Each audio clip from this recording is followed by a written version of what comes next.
স্বাভাবিক না এটা? তার মাথার ভিতরে তো ঘুরতে আছে, ফিটাটা তো মাথার পড়ছে। হেতে রুকুত গিয়া ফরনের কথা সুবহানা রাব্বিয়াল আযীম, হেতে চিন্তা করতেছে যেই ফিটা দিছে তে বাচ্চে নিগিব। তো এইটার ভিতরে দিয়া তুমি আগে যাইবা বেড়াও তো, বেড়াও তো তুমি এত সোজা। এই বাংলাদেশে সম্মানজনকভাবে বৈধ পথে যারাই দুইটা টাকা পয়সার মুখ দেখছে তারার একজনের হুঁশ নাই, ও গুমা করছে, দিনও কম ঘুমাইছে, মেহনত করছে, পরিশ্রম করছে, মুনি দিছে, এরপরে আল্লাহ তারে দিছে। ঠিক কিনা কও? তো তুমিও মুনি দাও, তুমিও মেহনত করো, তুমিও পরিশ্রম করো, আল্লাহর কাছে কি অভাব আসেনি? হ্যাঁ, তাহলে দিতে পারলে তোমারে দেয় না কেড়ে, তোমার খাদ্য তো এনে তোমারে দেয় না। তুমি খালি মানুষের কিতা করছে সেইটার ফের চাইয়া রইছ, তুমি চেষ্টা না করবা। আলম ভাই যাইয়া বইয়া রইছ, আমি তো কইতামও পারতাম না। সবাই বলো মারহাবা। আমরা আলম ভাইয়ে সাবেক সফল উপজেলা চেয়ারম্যান, বেড়া একটা, হ্যাঁ দুইবারের, সময় পাইলে আরেকবার হয়ে গেল কইল। শরীরটা খালি দেয় না রে, তারপরেও মার্শাল্লাহ দেখছো নি ভালো ভালো জুয়ান ফোলা ফাইতে এখনো টাইট আছে বেড়া। তোরা সাইয়ার ইস্যুত কীর্তি মারহাবা বলো। তইলে সাইবের নিচের ফাইল, তইলে শান্তি। কথা একটা মনে পড়ছে, এটা কইলে যা। এই যে আল্লামা শেখ সাদী রহমাতুল্লাহ আলাইহি বড় একজন কবি ছিল। এবার একদিন মরুভূমির রাস্তা দিয়ে আটটা যাইতেছে দুপুরবেলা। কোন বেলা? আরে কথা কন লাগবো তো সবার, আমরা কথা কন না। কি বইয়া রুসের কাছে দিয়ে কি করতেছেন আপনার বই বইয়া? এই কোন বেলা? জুড়ে কইবেন, আমি কই জুড়ে কইতে না, বেড়া কয় আসতে তোলা বই বুকিতে। সবাই জুড়ে কইবেন কোন বেলা? আটটা যাইতেছে কেডা? শেখ সাদী রহমাতুল্লাহ মরুভূমির মাঝে দিয়া এই আটটা যাইতে আছে শেখ সাদী রহমাতুল্লাহ। তা এবার আটতে আছে যে যারা হজ গেছে অথবা বিদেশ গেছেন কামাই করতেন তারা কইতেন পারবেন যে গরম সৌদি আরব কারে কয়। আমি যখন প্রথম বছর হজ গেছি আমি দেখি নাক ভিতরে ভিতরে ভিজা ভিজা লাগে। আমি যখন গেছি, এই যে আমার মাওলানা মুশাররফ হোসাইন, এবার আর আব্বা আমার দাদা, এবার আমরা কাকু, এবারও আমার কাকু রে, আমি এবার আর কাকুরে যে আগে রাখতে পারে মারহাবা কয় না। এবার আর আব্বা আমরা একলগে গেছি। আমি প্রথম গিয়ে আমি কই দাদা ইয়া দি নাকের ভিতরটা দিয়ে ভিজে উঠে এত এই গরমের ভিতরে, কয় শ্বাস না আঙ্গুল দিয়া কিতা, আঙ্গুল দিয়া চাইয়া দিই রক্ত। কি ওই যে ইয়াতে গরমে নাহের বাসি বেড়ে ফাইটটা গেছে গা। এইরকম গরমের ভিতরে দিয়া শেখ সাদী রহমাতুল্লাহ আলাই মরুভূমির উপর দিয়া বালুটা এমন গরম হইয়া রইছে, ধানটা দিলে খই হইয়া যাইব গা, চাউলটা দিলে মুড়ি হইয়া যাইব গা। এইরকম গরম বালুর উপরে দিয়া এবার খালি ফাও একটা যাইতে আছে, ফাও আর তোলা লাল মাল হয়ে গেছে গা, ফসকা মস্কা সাইডে উফুরটা গেছে গা। এবারে চিন্তা করতেছে আমার দ্বারা এই পথ বোধহয় আর আফগান যাইতো না। কথা কেন না, আমি বোধহয় আর হারতাম ফারতাম না রে, আমার জীবন শেষ। এই চিন্তা কইরা এবার একটা গাছের তলে গিয়া বইয়া নিরিবিলি একটা জায়গা পাইয়া কানতে আছে।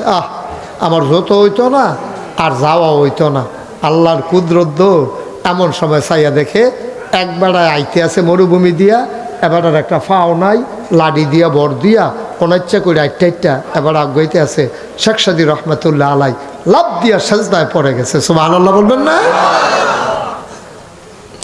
ডাক দিয়া কয় মাওলা ও রব্বে করিম, আমি চিন্তা করতেছি এক জোর জোতা হলো না, আমার বুঝি পথ আর পাড়ি দেওয়া হলো না। মাওলা রব্বে করিম, আমার দুইটা পা আছে, কোনো এক সময় হয়তো জোতা হবে, কিন্তু ওই মানুষটার তো একটা পাওয়ে নাই, ওর চাইতে আমি অনেক ভালো আছি, আমার জোতা লাগবে না। কিন্তু আমরা এত নাদান মানুষ, ফাউডিওয়ালা আছে, মনে মনে চিন্তা করতেছে একটা সাইকেল হইলে দেখলো টান দিয়া কেমনে যাই গেল। অহন আল্লাহ তারে সাইকেল দিছে, কয় যে চাপতে চাপতে যেই মেহনত লাগে একটা মোটর সাইকেল হইলে, হুন্ডা হইলে শো করে দেখলি হইল গেলাম গইল।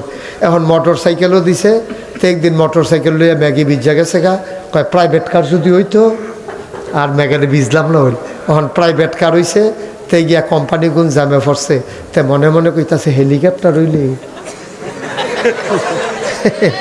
উড়াল দিয়ে উফরি দিয়ে গেলাম কই তোমরা চাইয়া থাকলা ওই। কত নাদান মানুষ, কত নাদান মানুষ। যার ফাও আছে তে সাইকেল চায়, যার সাইকেল আছে তে হুন্ডা চায়, যার হুন্ডা আছে তে প্রাইভেট কার চায়, যার প্রাইভেট কার আছে সে হেলিকপ্টার চায়। মানুষের মুখ কখনো ভরবে না।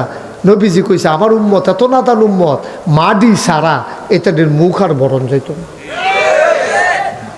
ভাই ও নিশার ফেল চাইয়েন, নিশার ফেল চাইয়েন। আমারটা তো আমি চিন্তা করি, আমি মুস্তাক ফয়েজি, নাগাইশের মুস্তাক ফয়েজি। আল্লাহ করলে ওয়াজ করতে করতে ডাহাতও গেছি, বিদেশও আল্লাহ নিছে, কিন্তু নাতান্না ফানার তো কিচ্ছু নাই।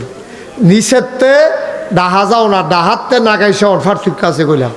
ডাকাততে তো বক্তা আইলে নিচের ফেলাইব, আর আমরা নাগাইশের বেড়া, শীতলাইয়ের বেড়া, 60 বেড়া ডাহা যাওয়ার ফানিডারে ঠেললা পাহাড়ও তুলন, ঠিক কিনা কও? এত সোজা মনে করেন না।